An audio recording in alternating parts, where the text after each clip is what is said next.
All right, can you guys hear me okay? Great. Well, I want to open us by welcoming you to the 41st Annual Scandrette Lecture. You'll hear a little bit about who Dr. Ona Scandrette was and also about our speaker, Dr. Bryan Dik, who we are excited to welcome today. I know some of you, but not all of you. My name is Sarah Hall. I'm the Dean of Psychology, Counseling, and Family Therapy. And so glad to welcome you here. Glad you all were able to make it today, and I'd like to open us in prayer. So let's pray. Lord, we thank you for this day and this opportunity to gather together. Thank you for the ways that you ordain and orchestrate and guide our lives, including in the areas of calling and vocation and work. Lord, we thank you for Dr. Dik and his work and thinking on these topics. We pray your blessing over his lecture to us today, Lord, that you would help him to share his research and his ideas well, and help us to have receptive hearts to what you would have each of us understand and hear and respond to. And Lord, most of all, we pray that you would be honored and glorified in this time. Pray all this in your name. Amen.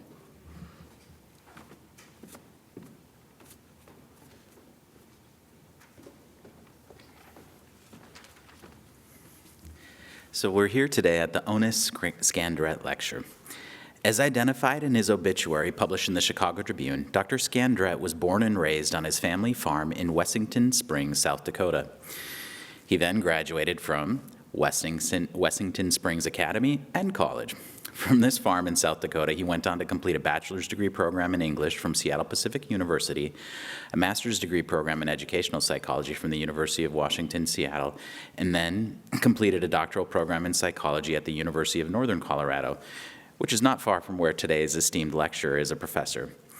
Dr. Scandrette apparently loved learning in the academy and taught at all levels of education, elementary through post-baccalaureate education.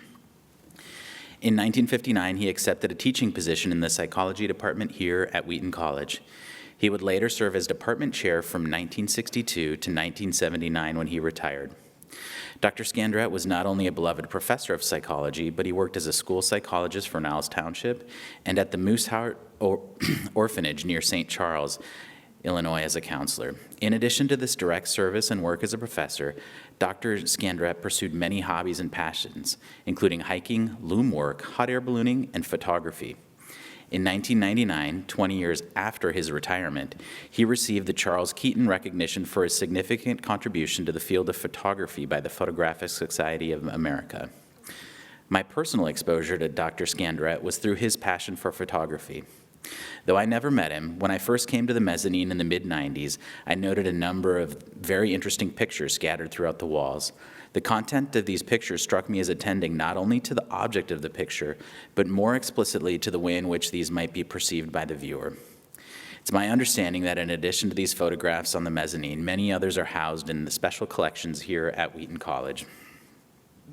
I suspect that this avid interest informed later hires, one of which demonstrated to me in the Sensation and Perception course in the basement of this Billy Graham Hall that I could perceive a green more green than pure green and a red more red than pure red. Thank you, Dr. Wheaton. Dr. Scandrette, by all accounts, was a true Renaissance man, truly committed to the well-being of others, a student of the liberal arts, and a man of deep and abiding faith. It is with thanks for this example that this lecture has been given for 40-plus years in his honor. Now Dr. Baraka will introduce our speaker.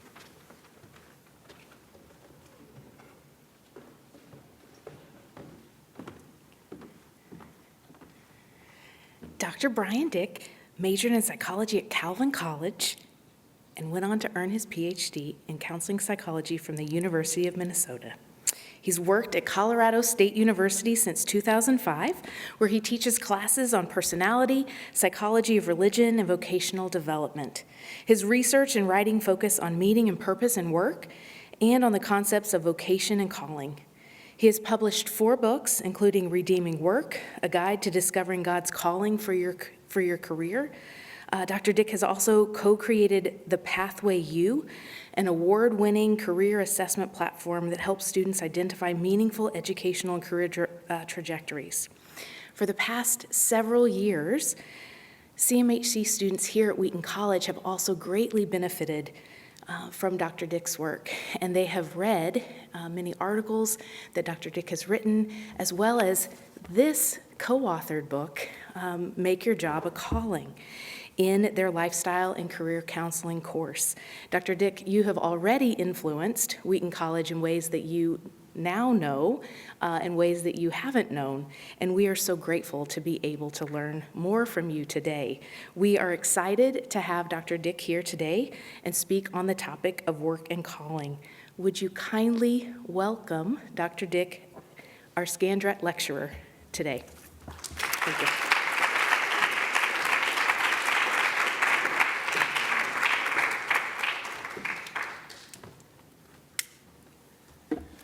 Well, thank you very much for that generous introduction. It's a huge honor for me to be here at Wheaton College. First of all, I bring you greetings from Fort Collins, Colorado. You heard Ben say it. That's only about 35 minutes from Greeley, which is where Dr. Scandrette earned his doctoral degree. I have profound respect for Wheaton College and the work that you all do here for the kingdom and the world, and in particular, the School of Psychology, the work that you do with respect to integration of faith and psychology. I was first exposed to some of that work as an undergraduate at Calvin. I was taking a psychology and Christianity course, and Dr. Glenn Weaver assigned a 1994 American Psychologist paper that was written by Stan Jones. It's called The Boldest Model Yet, and I found that to be incredibly insightful and helpful in my own understanding of how psychology and faith intersect. And you heard me, Mandy say I teach a psychology of religion course at my university. It looks a little bit different at Colorado State than it might at Wheaton or at Calvin, but I still assign that 1994 paper by Jones, so students read that.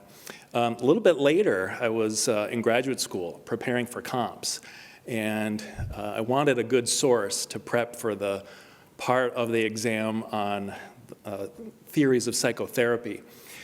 So I picked up a copy of Modern Psychotherapies by Jones and Buttman and read that great description of each of the theoretical approaches, and then the added edification of reading about the Christian critique. That part of it wasn't on the exam directly, but nevertheless I benefited greatly from it, and I did pass that thing. So thank you to Jones and Buttman, and thank you to Wheaton College for that.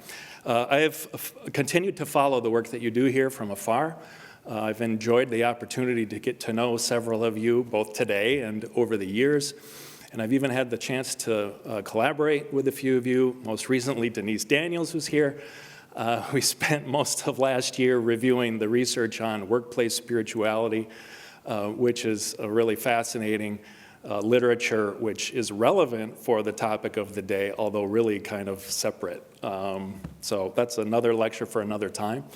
What I'd like to do today is start with some background, a little bit of the conceptual context and a little bit of personal background as well. And then I'll talk a little bit about the science. And what I'm not going to do is go into lots of detail about individual studies. Instead, I'm just going to kind of tell the story of this area of research as I've experienced it.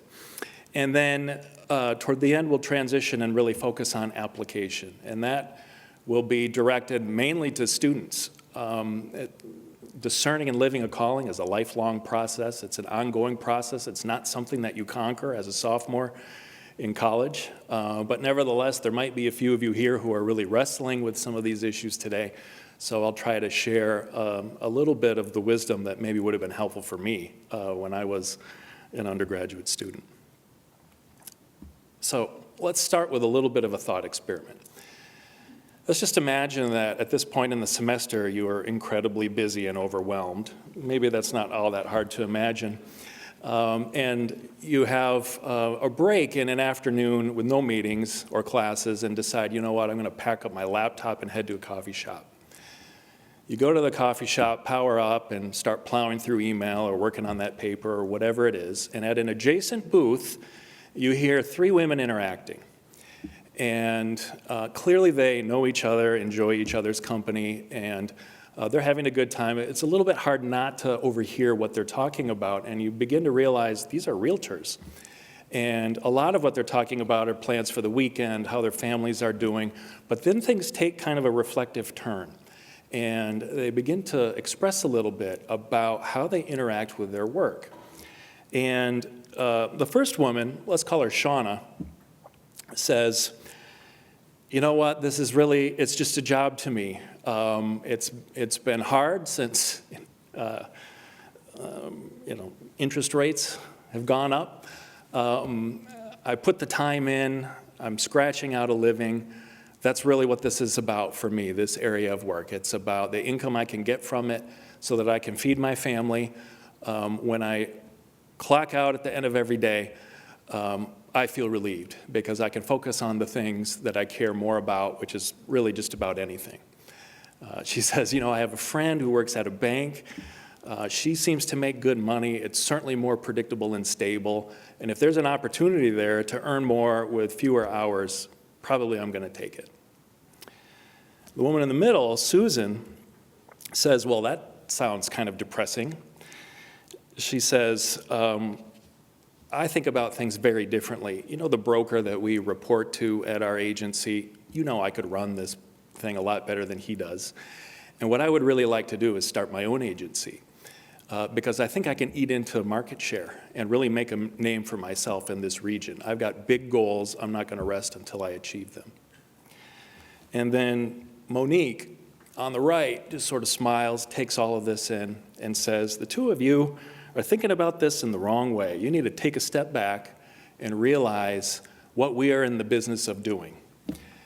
I know home ownership is not for everyone right now, but for lots of families, it's a way to build a nest egg, to earn some equity. But more than that, what we are able to offer them is the place where they raise their families, the place where they make memories that will last their whole lives.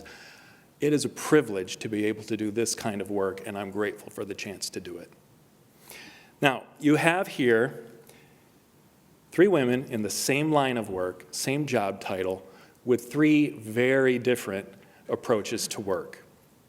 Now, throughout this talk, I'm going to give you a few book recommendations. The first one is this one. It's kind of a classic, Habits of the Heart. This was written by the Berkeley sociologist Robert Bellah and colleagues in the 1980s. It was kind of made waves when it was first introduced. It's still in print, so still influential. It's a great read. In that book, they introduce the concept of work orientations, and they talk about how Americans maybe could be described as having 3 basic orientations. The first is the job orientation. You could hear that in how Shauna described her work. The job orientation is really a very instrumental approach to understanding work. It's just means to an end. It's means to a paycheck, and thank God it's Friday is sort of a life theme. If Shauna won the lottery, the very first thing she would do is quit her job. In contrast, the career orientation, this is embodied by Susan, and she's someone who is incredibly motivated by the opportunity to be promoted, for advancement, for prestige. Maybe power and wealth gets unfolded into this, is willing to make lots of sacrifices in order to achieve. And the work world provides one very concrete place within our lives where someone can climb a ladder of achievement. And then the calling orientation, this is what Monique embodies, and it's this, there's a focus on the meaning of the work itself, not what it provides. It has intrinsic value in and of itself, and there's a sense of altruism. Now, last week, a link to a survey, a very short survey went out, and a number of you filled that out. Thank you if you did that. One of the things that was in that survey were some paragraphs describing each of these work orientations. Those paragraphs were derived by Amy Resniewski. Sorry. Amy Resniewski is now a endowed chair, faculty member at the Wharton School. That's the business school at Penn. At the time she was doing this kind of work, she was a graduate student. This was her doctoral dissertation in organizational behavior at the University of Michigan. And she took those work orientations from Bellah and colleagues and derived a way to quantify them, and then compared non-faculty university employees who aligned with each of those three work orientations. Turns out that group of non-faculty university employees sort of broke down into three groups: the job, career, and calling group. And what Reznesky found is that the calling group looked a bit different than the other two. Those participants were more satisfied with the work and also with life than those in the job or career groups, and they tended to say true with larger percentages to items like, I find my work rewarding, my work makes the world a better place, and if I were financially secure, I would continue this line of work even if I was no longer being paid. Not only that, but people in the calling group also reported missing fewer days of work. Self-report, but a little bit of behavioral evidence. Now, this was kind of a fun study. When I look at the Wheaton responses to the survey, what I learned was that none of you consider any of these three types to be particularly descriptive of the way you think about and understand your work. And honestly, I can appreciate that. I had that same reaction when I first encountered this study. It's a study that made waves at the time. It is still the most cited study of calling in the social sciences. But I don't know that this quite captures the way Christians think through this concept of vocation and calling. Now, let me share a little bit about my own journey. When I was an undergraduate at Calvin University, I had a fantastic experience there. I did, but one of the things I really struggled with was making major life choices. And in particular, this question of what should I do with my life and my career? What is my calling? This was something that I really struggled with. Each of the dorms at Calvin had these prayer rooms. The chapel had several with those benches with the pads that you could kneel on. And I remember frequently retreating to those prayer benches and just pleading with God, I will do whatever you want me to do, just make it clear. Now, I don't know what I was expecting. I don't think I was expecting an audible voice, but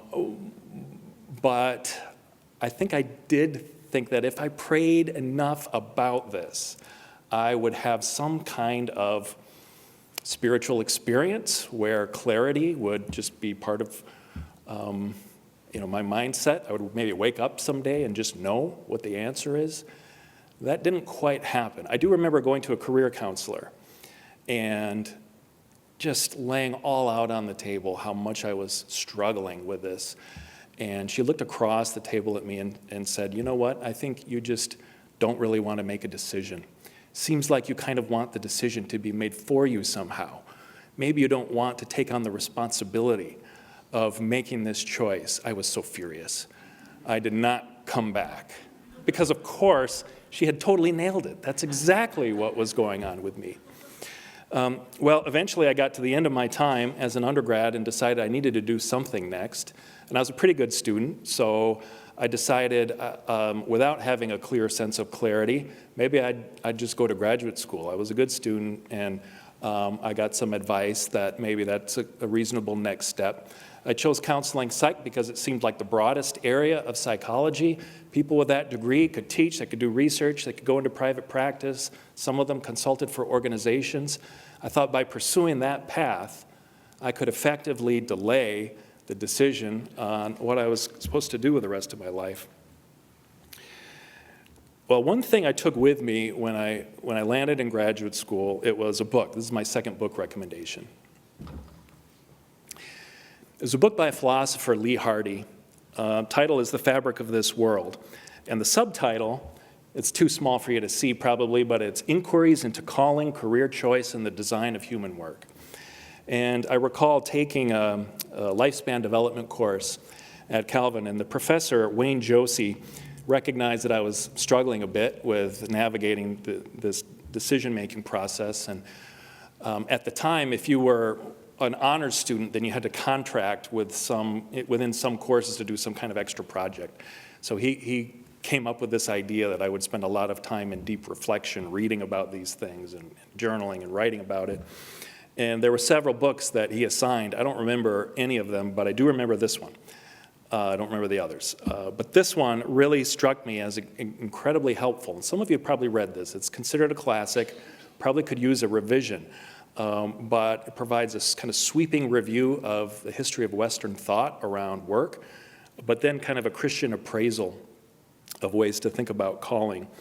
And this is a philosopher, and there's a lot of history in it, so it's not social sciences, but it intersected a great deal. I found it personally helpful. But then later, when I was a graduate student at University of Minnesota, I approached the application process in a very naive way. By God's grace and providence, I landed in a great spot at Minnesota. What I didn't even fully appreciate until I got there was that this particular program had a lengthy history in contributing to knowledge related to vocational psychology, psychology of career choice and development. And so I was kind of immersed in learning about vocational interest measurement, career decision-making, all of this stuff. We even had a vocational assessment clinic. And so I was learning about all of these things, all the while still grappling personally with this question of, what is your calling for my life and my career, Lord? Some of you resonate with the wounded healer idea. Within that clinic, here I am as a grad student working with these middle career adults, many of them very successful objectively, but subjectively totally miserable. And it's one of those things, even while struggling personally with something, you're able to facilitate a process where there's benefit for these other people. Some of them I recall saying, I wish I had discovered my calling. And that's when I started to realize, okay, this is not unique in this regard. This is a way that people think about their work lives. And so I went back to this book, Fabric of This World, and I'm reading philosophy, but I'm noticing a lot of the ideas in this book are probably empirically testable. They're things that you could design studies to investigate and generate new knowledge around. I decided to do a lit search to see what psychologists have had to say about this topic. It turns out they had very little to say. There was that Rosnesky study. There was very little else at that time. Today, that's a very different situation. I decided maybe one of the ways I could take the training that I had been learning to contribute something of value to the world was just doing some serious research on calling as a construct. Turns out a lot of other people would do that at the same time, and now a sense of calling as a research focus, in particular within vocational psychology and organizational behavior, has sort of taken off. So 20 years ago, there were fewer than 10 studies in the history of the social sciences, to the extent that my lit search was accurate and comprehensive. You fast forward 10 years, we're up around 100. Currently, somewhere north of 500. So the first meta-analysis was published last year. They made the observation more than 80% of research ever done on work as a calling has been done within the last 10 years. So it's a topic that's attracted a lot of attention. Good time to be doing this kind of work. Now, why the interest? Well, I think a big reason is that some of those early studies demonstrated that a sense of calling is linked to lots of positive things. So that makes a difference. I also think there is some appeal to kind of ancient concepts that have modern relevance. There's sort of a romantic quality to trying to understand that. And maybe as a byproduct of that phenomenon, calling has made kind of a resurgence within the popular culture. So just a few indicators of that.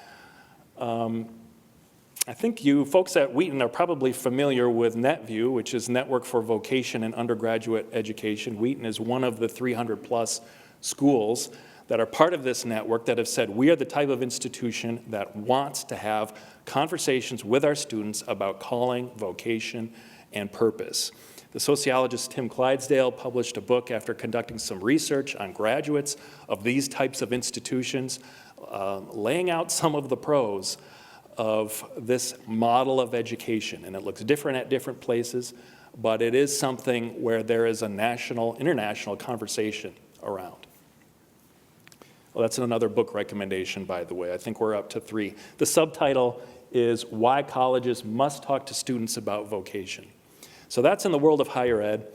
Now, for a time, Monster.com, still one of the internet's largest job boards, had as its tagline, "Your calling is calling."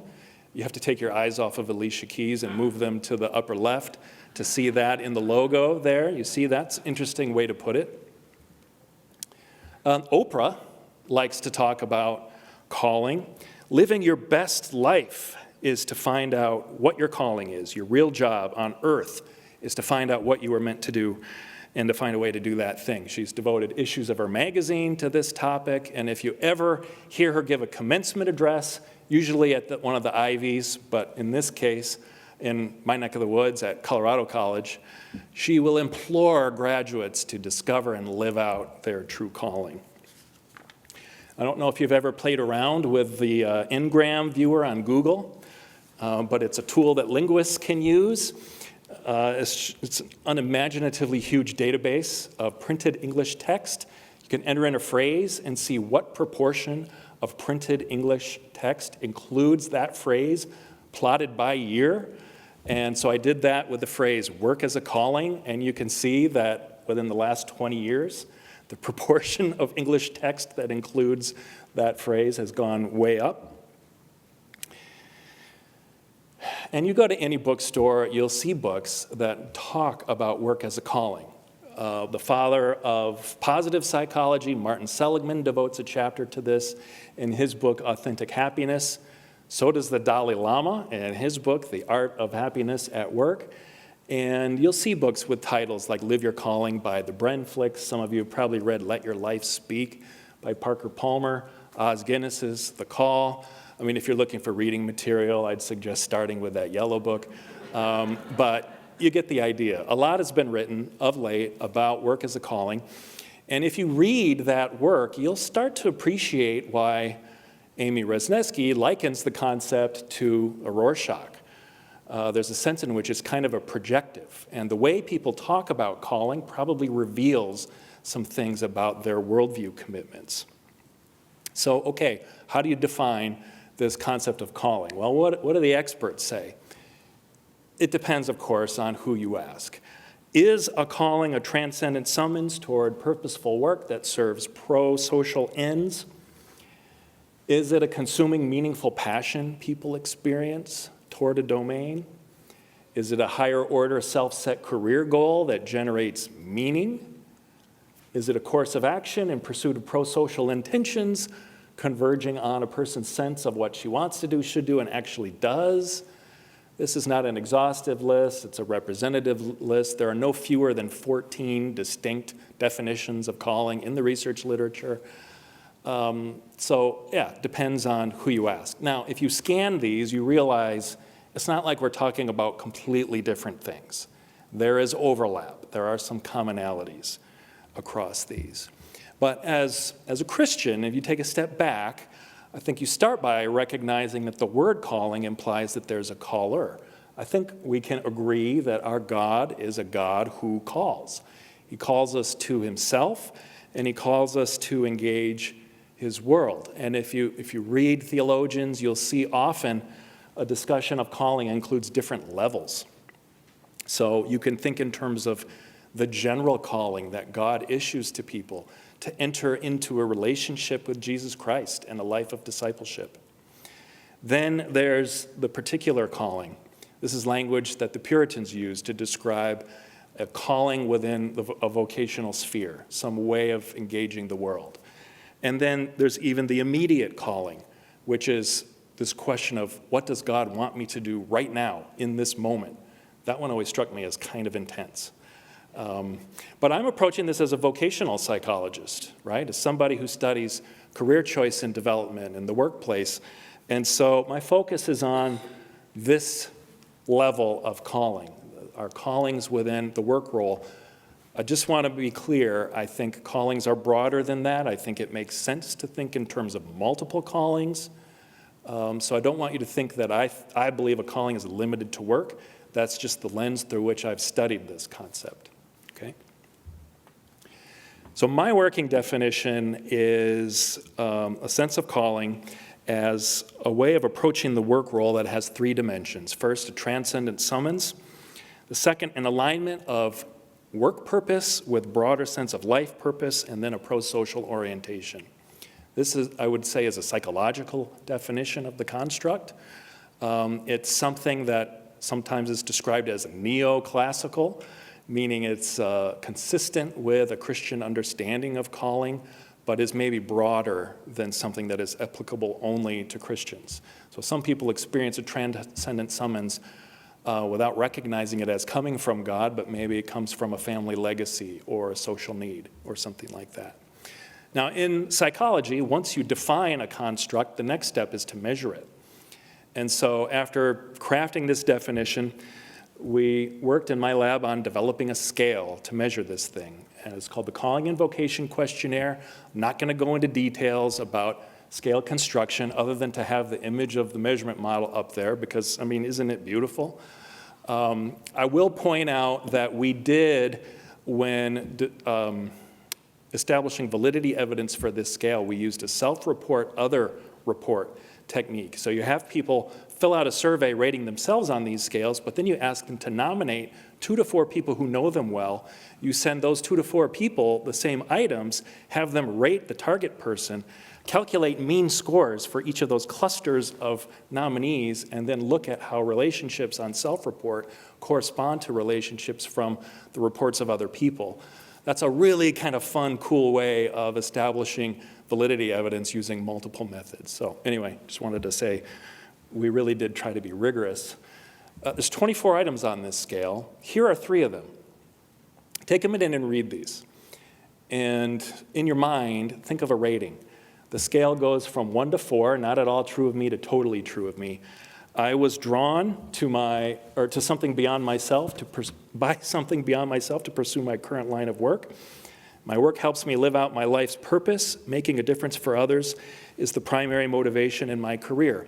Now, if you read those and you think, oh yeah, that totally describes me, then you probably score high on our perceiving a calling scale. If you read this and you say, that doesn't describe me at all, you probably score low. Most people score somewhere in the middle. You can do some things once you have scores from people on scales like this. So one thing that you can do is ask questions about prevalence. So how prevalent is a sense of calling? Well, here's a sample of college students. This particular sample is of incoming students to the University of Maryland a while back. So there's a public research institution. We've collected this from other places, and the public research institution samples look a lot like this. Christian college samples are much more heavily skewed, okay? But even sort of like public research university students, you'll see about 46% say that it is mostly or totally true of me that I have a calling to a particular kind of work. And only 8% say this is not at all true. Now, these are idealistic college students. What do working adults look like? So we collaborated with a group of sociologists to collect a sample of working adults from all walks of life. And sociologists are really obsessed with sampling in ways that are impressive. They don't care as much about detailed measurement, but they love sampling. And so this is a stratified national sample that followed the breakdown in the census. So these are direct population estimates.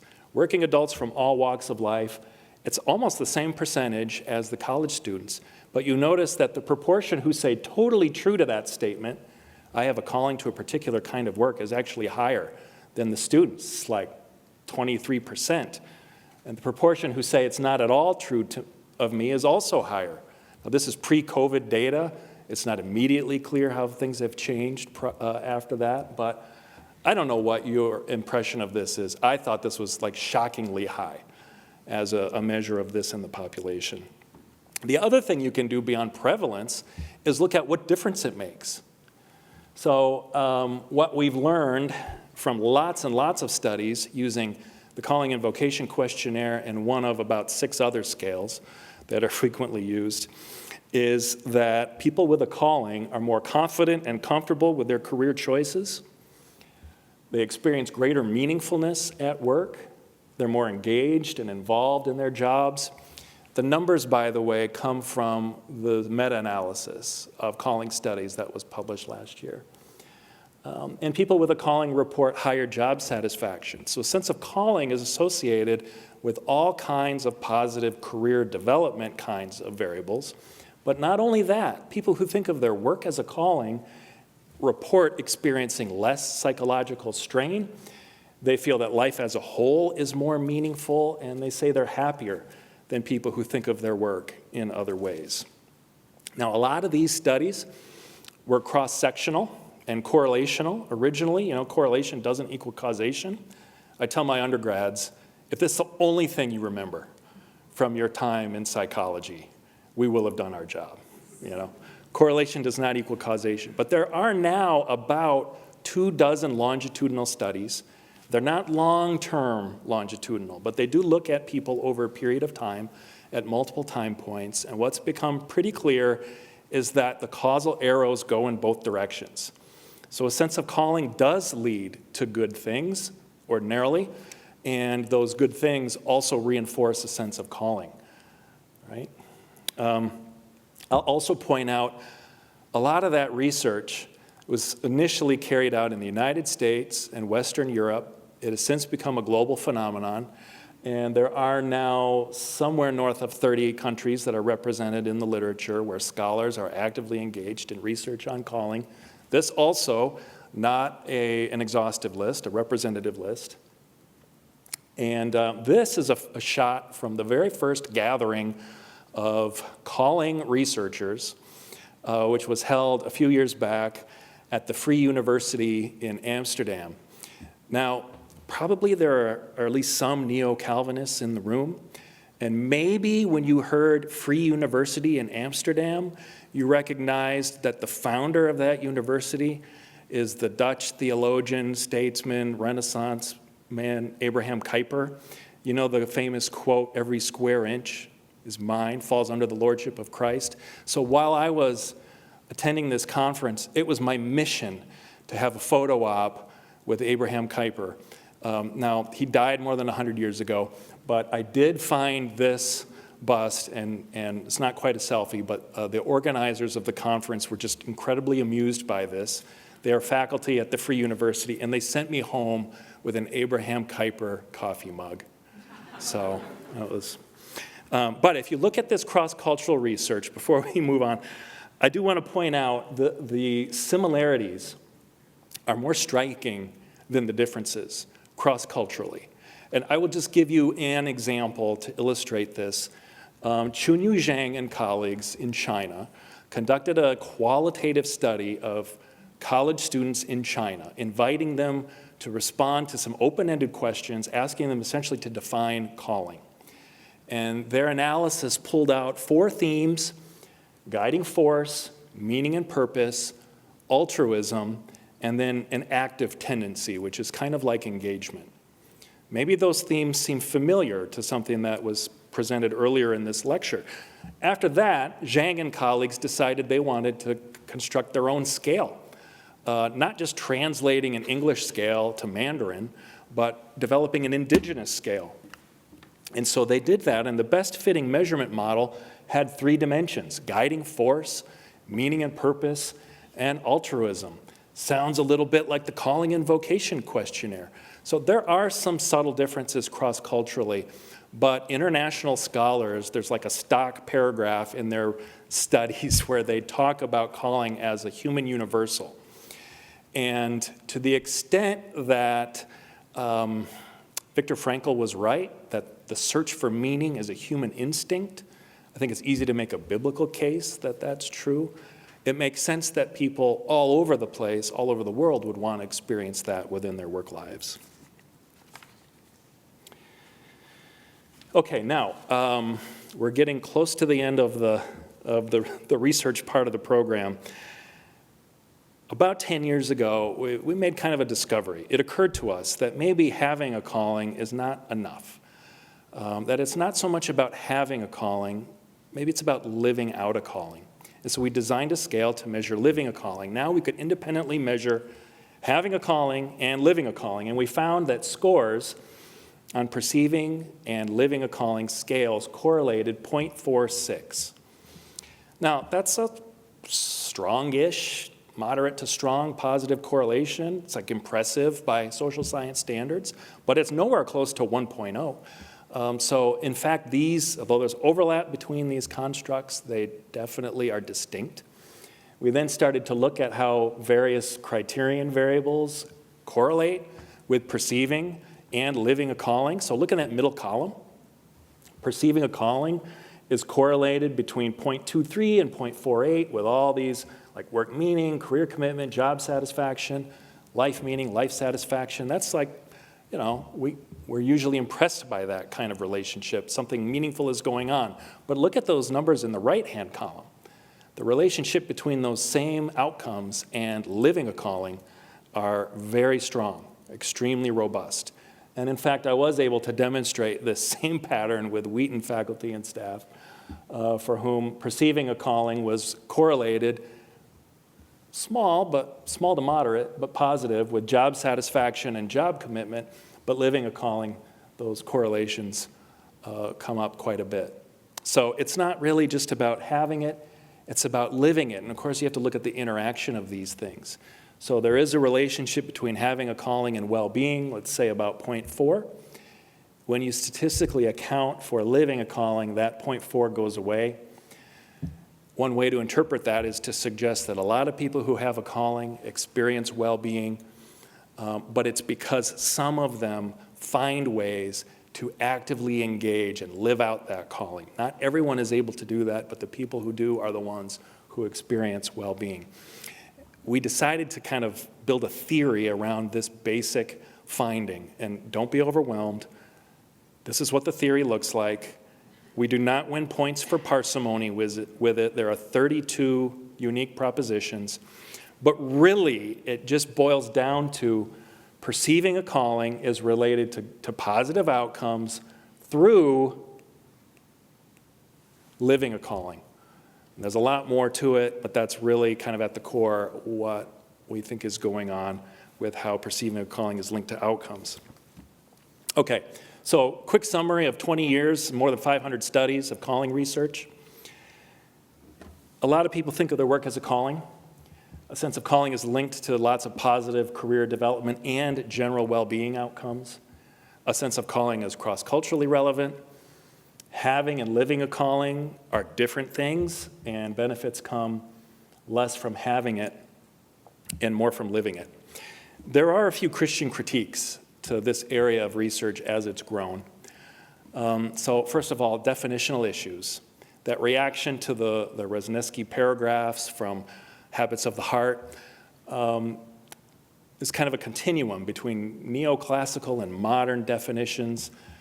I spent about 5 years very obsessed with this definitions question. I thought about going into a deep dive in this lecture.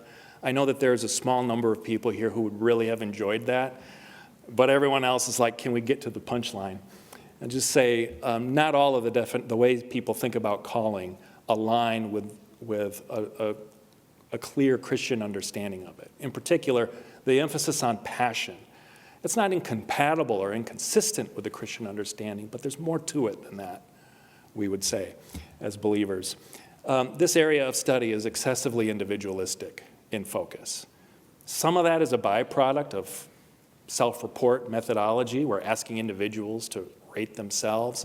We're also asking them how are they doing, and we're paying attention not so much to what they're contributing to the world, but more how they feel when they think about their work that way. Almost totally absent from the social science literature on calling is any talk of shared callings, communal callings, the behavioral impact of people with callings on an environment. Maybe that will begin to change. I think people are recognizing that maybe that's the next frontier, but for now, this is like a just very strong focus on the individual. One other aspect of that focus on the individual is like, kind of puts the onus on the person to derive meaning from their own work, when really they live and work in an organizational context that also bears some responsibility for creating the conditions in which people can experience their work that way. Okay, we're applying science to study a concept like calling. That's what methodological naturalism. Science deals with things that can be measured in nature. It's hard to use science to study things like the work of the Holy Spirit. And so, I think just being aware that that's a limitation of the method is important, and recognizing that for a comprehensive understanding of this idea, you have to go beyond social science methods and integrate with other ways of knowing. And then finally, all this talk of calling often makes it sound like everyone has just unlimited choices, and it's just a matter of figuring out which of the available options, which are all of them, someone should choose.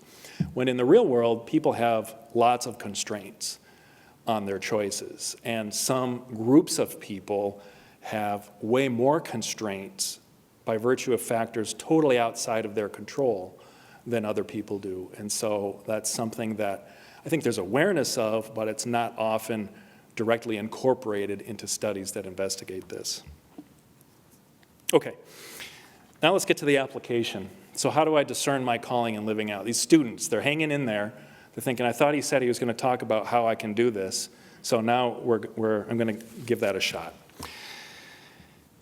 I'm going to do this by exploring some myths and misconceptions. I kind of call them half-truths, because there's a kernel of their beliefs that Christians often have, their beliefs that I think I might have had, that are not quite right. And by peeling them apart a little bit, it offers some insight or wisdom on maybe more adaptive responses to these things. So the first one, to discern my calling, I should pray and wait for God's direction. This is really my strategy when I was an undergraduate. This is what I was wanting, a burning bush type sign. When you read theologians on how God communicates his particular callings to people, what they will point out is that there are some people who have some kind of burning bush type experience. And I have personally talked with 3 or 4 of these people. I mean, you're at Wheaton, maybe you're exposed to more of them than I am. But then these same theologians will say, God in his wisdom ordinarily communicates his callings in a way that's mediated, that's not direct, that requires using wisdom and paying attention to other kinds of things. So I just want to be clear, I am saying that this is a half-truth. The part of it that's true is that you should pray about this. Right? This is the kind of question that if you're struggling with it, you absolutely should pray about it. In fact, there are other spiritual disciplines you can engage in: solitude, silence, deep reading of Scripture. All of these things create a sort of environment, an internal environment of listening.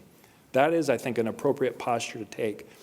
But if the waiting becomes a passive waiting, or you're just sort of like not doing anything and waiting for that divine revelation, and then feeling guilty that you haven't received it yet, that maybe your faith isn't strong enough or you haven't prayed the right way or enough, and so you double down on that, that is problematic. But don't not pray about it. That's not what I'm saying. Pray about it, but then maybe pay attention to those mediators. How does God communicate his callings? Well, if you're a vocational psychologist, you might say, what does the research say is actually helpful for people who are wrestling with these kinds of decisions of career choice? And what we discover is that, in fact, there are in fact several things that people can do where if you engage in these kinds of activities, the answers that you're looking for often start to emerge.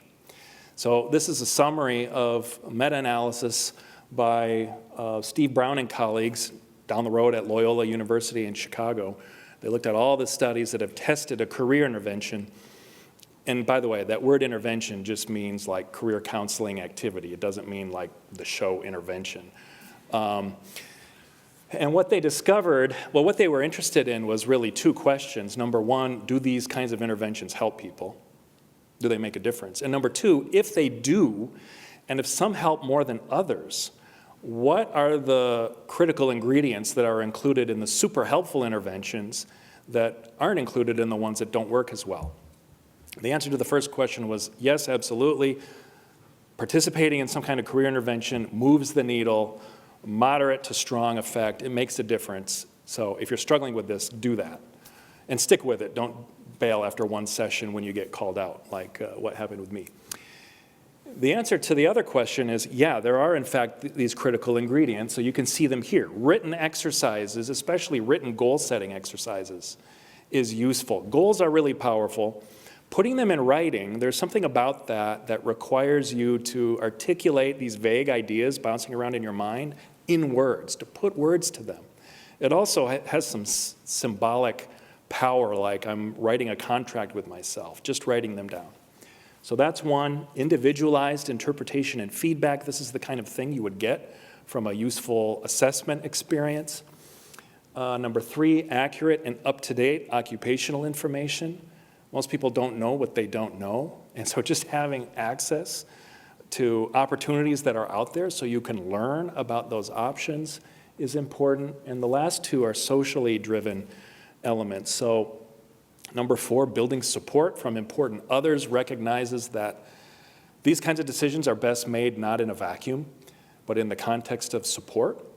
And the last part, modeling, we're not talking about supermodeling, we're talking about role modeling, leaning on others who have successfully gone through this process before. If you identify with someone who's done that, it gives you confidence that you too can achieve it. So interventions that incorporate these things tend to be really powerful. And so instead of praying and waiting passively for God's direction, maybe pray, but don't wait passively. Be active, and be active in the ways that correspond to that table you just saw. If you do that, then your chances of finding some clarity go up quite a bit. Here's the second half-truth. If I'm serious about my faith, I should consider ministry and missions before anything else. Now, I walked through the Billy Graham Museum today. I know that you care a great deal about missions at Wheaton and ministry. And look, my dad is a pastor. My grandparents were missionaries in Nigeria and other places. So here again, I'm not saying don't consider ministry or missions. We need more good pastors and good missionaries. But a couple issues with this. So number 1, you can see in here, there's an implication that ministers and missionaries are maybe more serious about their faith than other people might be. That's like a Greek way of thinking, like a total separation of sacred and secular. We know from experience there are spiritual role models in all lines of work. Okay, so that's part of it. But the other part of it is kind of ignoring the role of gifts here. And so there's lots of writing in the New Testament about gifts. Here's a passage from 1 Corinthians. There are different kinds of gifts, but the same Spirit distributes them. Different kinds of service, but the same Lord. Different kinds of working, but in all of them and in every one it is the same God at work. Now to each one the manifestation of the Spirit is given for the common good. Now, Paul develops this idea in other places in the New Testament as well. He introduces the metaphor of the body, or one body with many parts. But clearly, Paul's talking about the church here, right? And the role of gifts for the edification of the church. But if you wanted to generalize this basic principle beyond the church to society and how people enter into professions and so forth, you'd be in good company. Martin Luther did this. Isn't this a great photo of Luther? It's not a photo, it's a painting, but it's a photo of a painting. But doesn't he look like a normal guy, just a normal guy? Luther introduced kind of the foundations for this idea. He was more interested in stations than gifts, but certainly he resisted spiritual hierarchies, introduced the priesthood of believers and all of that stuff. Calvin developed these ideas. This is the classic shot of Calvin. Developed these ideas further. He was in a slightly more evolved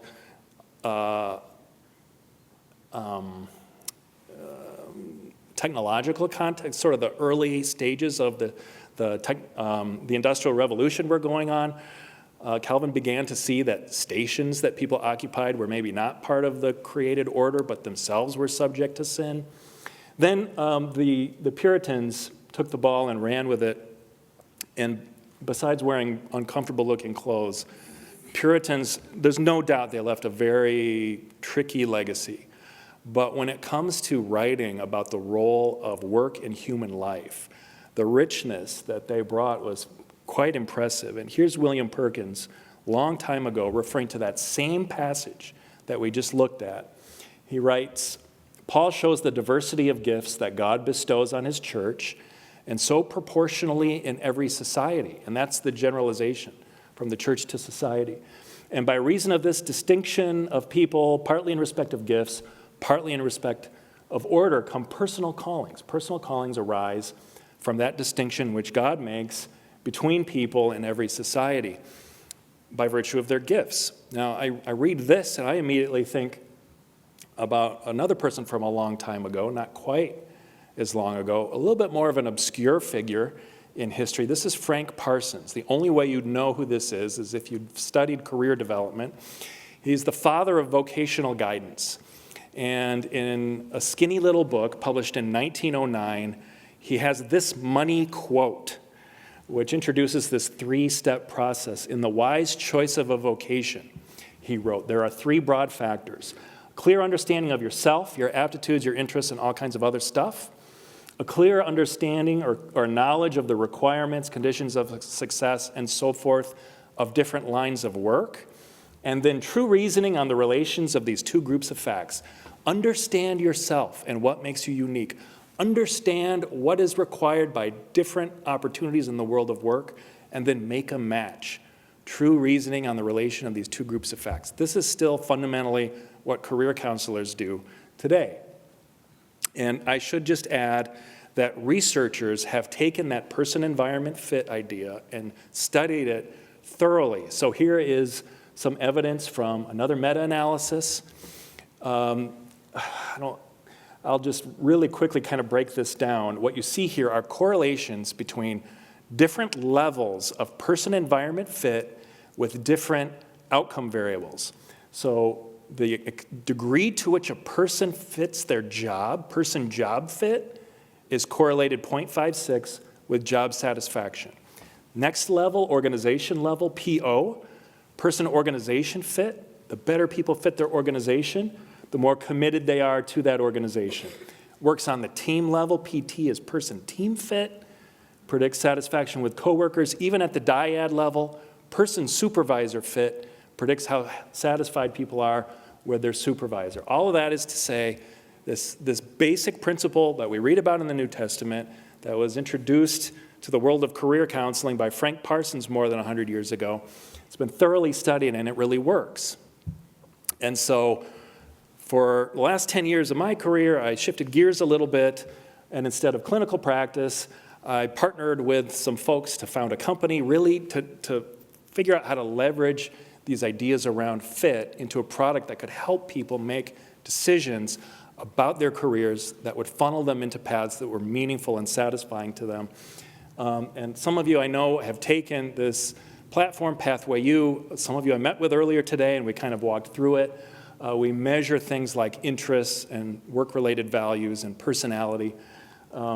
We then use algorithms to predict occupations or career paths that fit you well, give you lots of up-to-date and accurate occupational information that you can gather, even use those algorithms to identify good-fitting open jobs that are posted right now, and then provide you with a workbook to make sense of your results, and then some tools to prepare for a job search, all of that.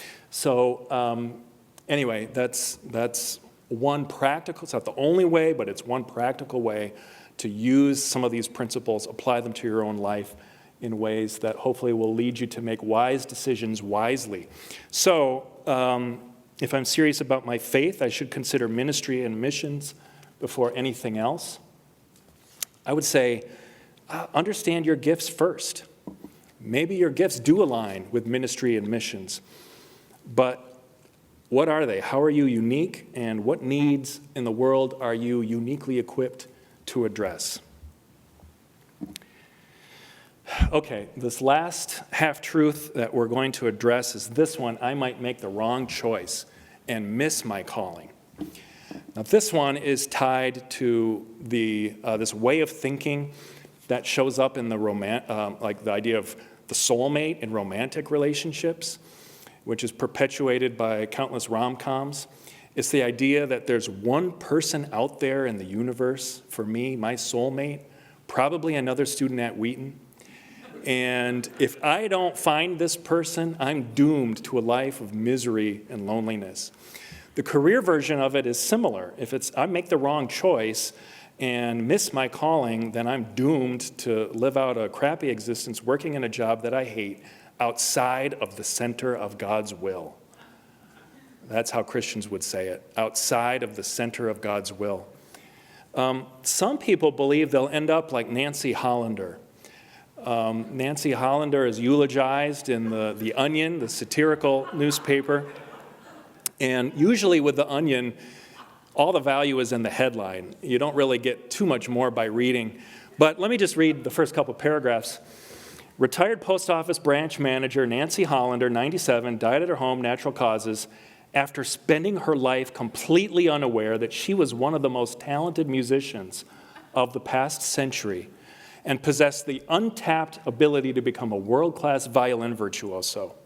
She's survived by her family, all of whom will forever remain oblivious to the national treasure Hollander would have become had she just picked up a violin only once. Now, is this how it works? Has God embedded within us some kind of latent talent that our job is to discover, and if we discover it, we become some kind of like superstar national treasure, but heaven forbid we miss it and go through life unaware that we held within us this kind of potential? Yikes. I mean, I think no, that's not how it works. And let me just say, share a few points to consider. So first of all, we talk a lot about God's will. Well, what does the Bible say about God's will? Well, there's different ways of talking about God's will. There's the will of decree. Ephesians 1:11, God works out everything in conformity with the purpose of his will. That's God's will, as God is providential, God is sovereign, God is in control of what comes to pass. That's the will of decree. Now then there's the will of desire. This is God's will that we walk alongside him with an attitude of obedience. That's very clear. Both of these things, clear in Scripture. What's not so clear in Scripture is the will of direction. And this is what people want when they're asking God to, when I was asking God to reveal what your calling is, it's the will of direction. Does God expect that we are going to figure out in great detail what we should do next, including what classes I should take next semester, what major I should choose, and whether I should go with company A or company B when I have these two job offers? Does God expect us to figure out those details before we do anything? I don't think so. And if he doesn't, if he does, he sure doesn't make it clear very often what the next steps look like. Okay, so that's one thing. Another thing to consider, for most of us, there's more than one right answer.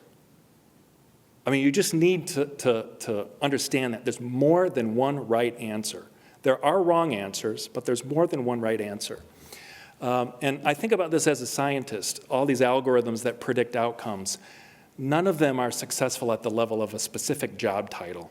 It's always about clusters of interests and values, predict satisfied engagement with clusters of occupations, but not specific job titles. So closely related to that, callings transcend job titles. I mean, I have been very blessed, privileged to lead workshops at some organizations, often with faculty at places like this, and I'll ask them, how many of you think of your work as a calling? Many will raise their hand, and then I'll say, tell me how you describe your calling. What is it? Nobody says it's to teach biology or to be a psychology professor or to teach business and economics. Nobody says that. What they say is to help young people achieve their potential. It's to help them think creatively and critically about the world around them. It's these kinds of things. It's these themes that transcend job titles and that, in fact, you can pursue within multiple job titles. That gives you the freedom to make wise choices and trust that God will work that out in accordance with his will. Okay, this last part is that discerning and living a calling is not a one-time event that you kind of conquer when you're a sophomore and then you ride off happily into the sunset. It is an ongoing process. Pre-COVID,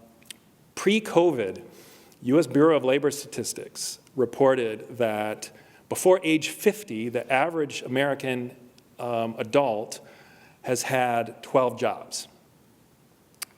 Now, that's average. Now, that should tell you that if you can expect anything, and that's only going in one direction, I'm just telling you. If you can expect anything from your future career, if you're a young person, it's that there's going to be lots of change.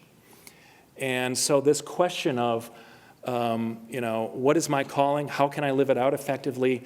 That's not something that you fix and then now you're done dealing with it. That's a question you're always asking. And I'll just tell you, in my lab, when we were working on that calling and vocation scale, we thought it would be important to measure both the presence of calling and also the search for a calling, recognizing that some people have a calling and know what it is. Other people want to have a calling and are looking for it. So we developed 2 scales. We assumed scores on these 2 scales would be negatively correlated because you're searching for a calling because you don't have it. And once you have it, you stop searching for it, right? So these should be negatively correlated. Well, guess what the correlation was? It was not negative, it was positive. And it was so strongly positive, we could only conclude that we were measuring 2 different aspects of the same underlying phenomenon. So by definition, part of having a calling means you are constantly engaging in this process of, am I using my gifts for God's glory to make the world better? Am I doing that today? Can I do that better? Are there other opportunities that would make me more effective in living out my calling?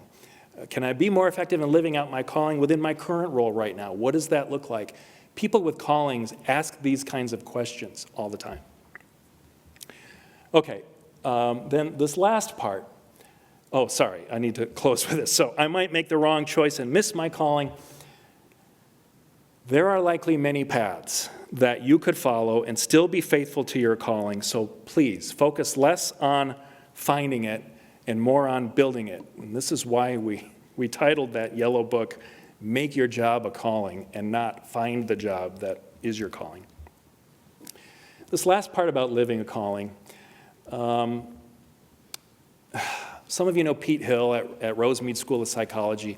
He and I co-edited a book called Psychology of Religion and Workplace Spirituality a long time ago. And we invited Crystal Park to contribute a chapter. Some of you know Crystal Park's work on meaning making. And we said, can you apply that to the work experience? And so this is what she did. She said, look, people have global meaning systems. We might call them worldviews. And as they look through those worldviews to understand their experience, they appraise the daily experience of meaning that they have, including within the job. And it's pretty simple. If these things align, work is meaningful and satisfying.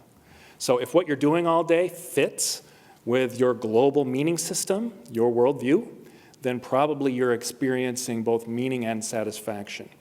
Now, this should make you really excited if you are a Christian, because I think the biblical worldview offers immense resources for making and experiencing meaning and satisfaction in work.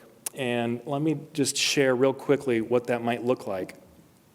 A lot of you are probably very familiar with the idea that the grand narrative of Scripture can be understood like a play with 4 acts: creation, fall, redemption, renewal, right? If you start with a strong doctrine of creation and you understand that carefully, then you'll pay a lot of attention to passages like the creation mandate in Genesis 1:28, the cultural mandate, sometimes it's called. This is God's very first instruction to humans. And he says, be fruitful and increase in number, fill the earth and subdue it, rule over the fish in the sea, birds of the sky, and over every living creature that moves on the ground. The idea here is God created. We are charged with caretaking that creation, but not just taking care of it, coaxing out its potential. The raw material of creation, there is potential brimming within it. And part of the human task is harnessing that, cultivating that. Now, when sin entered the world, everything became tainted, distorted, not the way it's supposed to be.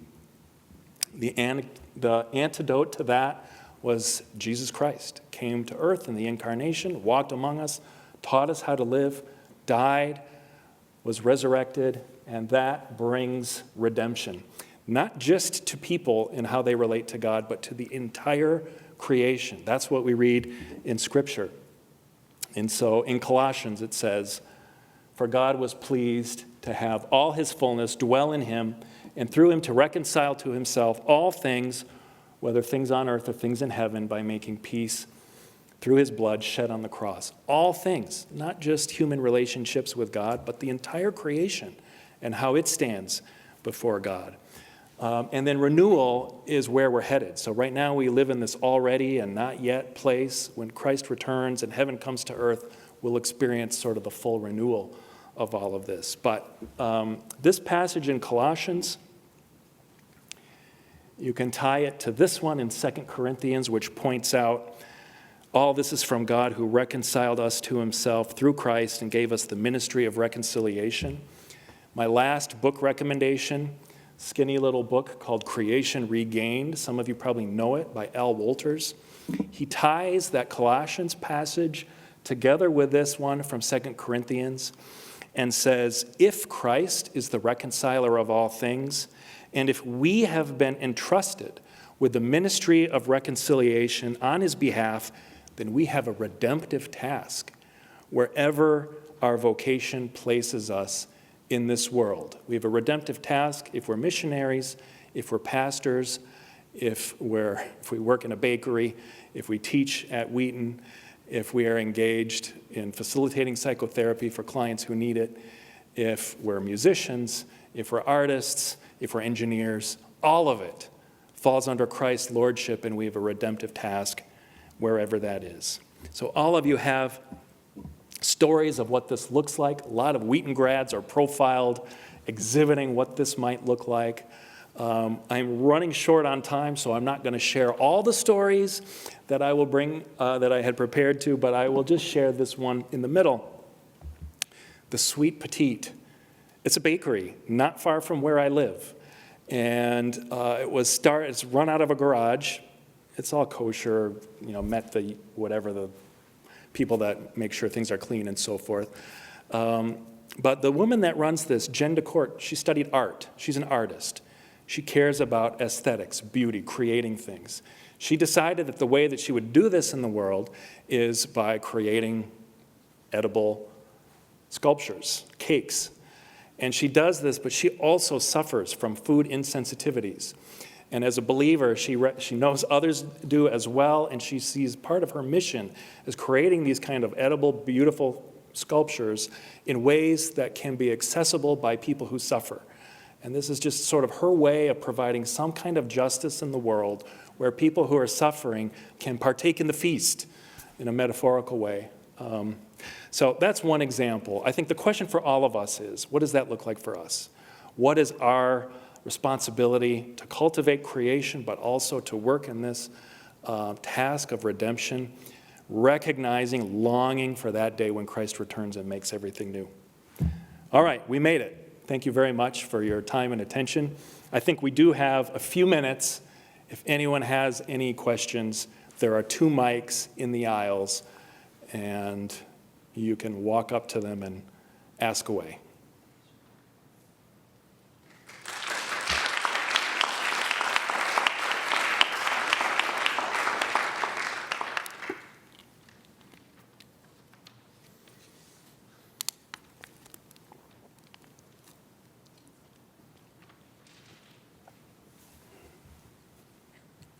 Hi, thank you for sharing. My name is Genevieve, and I was just wondering, so you were talking earlier about how you worked with some colleagues who had objectively good jobs but were miserable subjectively, and yeah, I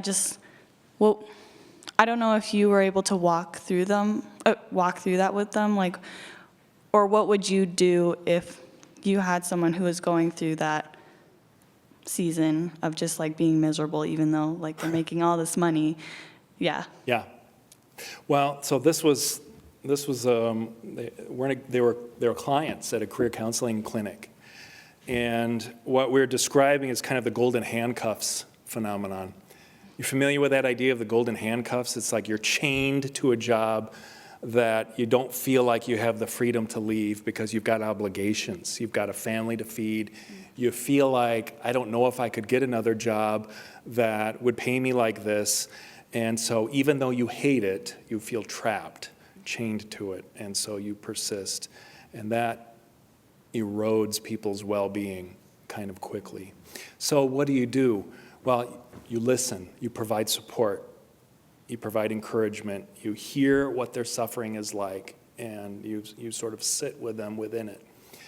Then I think you can test some assumptions. Sounds like you're really convinced that there is no other option. First of all, it sounds like you're convinced that nothing will get better in your current environment. Sometimes exploring that a little bit, exploring if that's really true. If you provide value to an employer, they're very motivated in continuing that relationship as well. And so there may be ways to adjust the current environment in order to provide some relief and some greater well-being. But what does it look like to leave a job and find another job? That's very scary for people. But that doesn't mean that it can't go well. In fact, there is some evidence from qualitative research finding that some people who experience unemployment later express gratitude. It's not something they would have chosen, but without that happening to them and being laid off, they wouldn't have had the freedom to forge a new path that it's in greater alignment with what they enjoy, what they bring to the table, what their gifts are.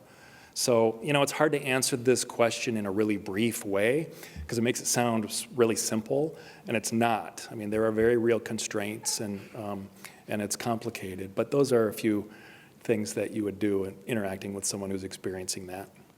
Thank you. Mm-hmm.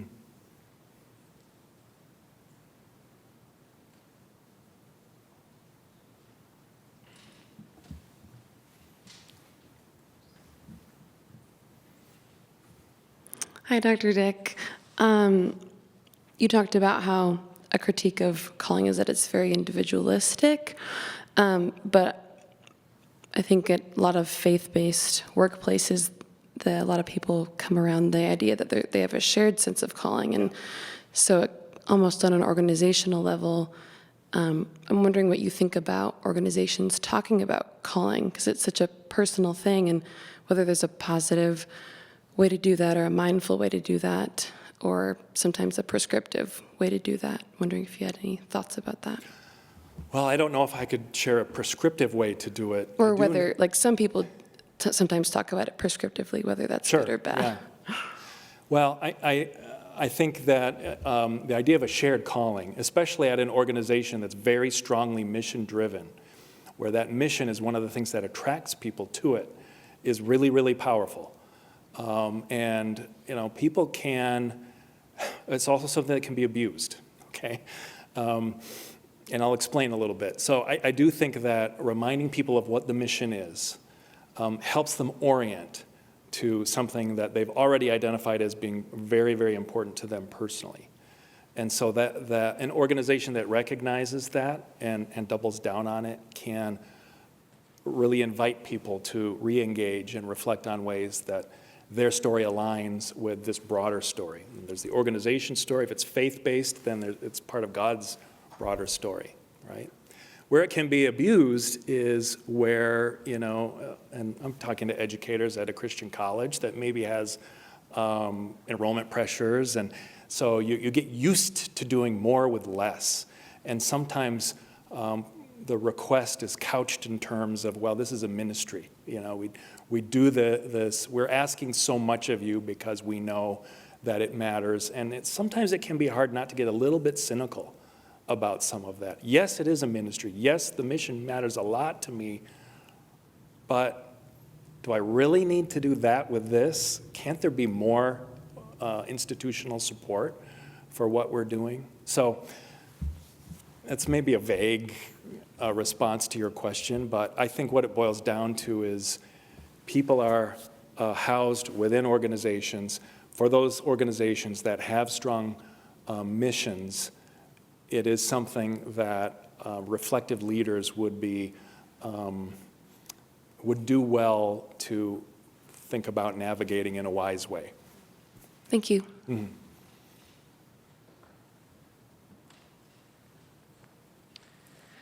I think you started to answer this question a little bit in just your previous answer, but from a manager standpoint or a leader of an organization standpoint, what would you say to that person of a healthy way or an unhealthy way to kind of work with the people on your team or within your organization to kind of identify that calling within themselves, looking for that fit, recognizing that, you know, you might have 100 people and some of them are going to have more calling and some of them less.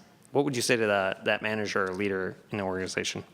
Well, that's a very good question, and this is there's a lot to unpack when you start to talk about management's role. There's a literature that I did not really tap into around the quote-unquote dark side of calling. And I think more is made of the so-called dark side than is really warranted. People are really interested in it, but most of the evidence shows that almost always a sense of calling is associated with positive things. But there is this question, what happens when something that's ordinarily so positive can become something that's not great? And the dark side outcomes are things like workaholism, burnout, exploitation. And this is coming around to your question about managers, because sometimes the concern is that management creates this environment in which those dark side outcomes are introduced, are valued, are perpetuated. Lots of organizations love having workaholics for employees, right? But it's not healthy in the long term. What can organizations or what can managers do? I'm not an expert who can really, you have some in this room who could respond to this better. But the way I think of it is, if you have a manager who understands that if our organization is going to be successful, you as an individual need to feel like this can be a place where you can leverage your gifts to help us reach the goals that we have. So I would want to just hear from employees, how are you doing that? How do you understand your gifts? How do you feel like you're able to deploy those here? And what can we do to better support and enable that? What resources do you need, recognizing that we don't have unlimited resources, but what would it look like? How can we create an environment where this is a place that allows you to live out your calling in a way that's meaningful and satisfying to you, but that also has big impact for our organization's goals, but also for the broader world. That's very vague, but that's that's what comes to mind. I don't have a question, I just have a comment. My name is Sindra Stackhouse-Tate. I'm the Chief Alumni Officer here, and a part of my role is overseeing the Center for Vocation and Career. I'm so glad you're here. I loved what you said. I've had your book on my shelf for a long time. Our Career Center director was here until the last few minutes, madly taking notes, taking pictures of your slides. You're spot on, and I found when I was asked to overhaul this part of the college in 2015, I really dug into it, and I had grown up in a tradition of God's will's a bullseye, tightrope, it's very frightening. And I find a lot of our students still feel that way, and there's so much freedom in God's will. We plan a series for sophomores that we are going to resurrect called Canvas, and the idea is, here's God's will. You can paint all over the place. There are perimeters, right? Immoral, unethical, don't go there.